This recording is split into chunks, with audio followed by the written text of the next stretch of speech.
Guys कैसे हैं आप लोग? उम्मीद करता हूँ आप लोग मस्त होंगे। और आज फिर से न्यू ब्लॉग में।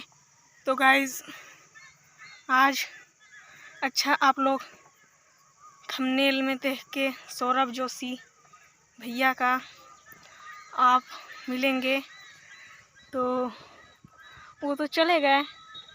तो गाइज मैं मजाक कर रहा हूँ। अगर आप लोग का सपोर्ट मिलेगा तो ज़रूर मिलाएंगे और मिलेंगे।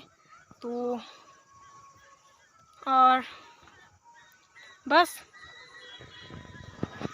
आज के लिए इतना ही। मिलते हैं नेक्स्ट ब्लॉग में। Bye bye bye guys.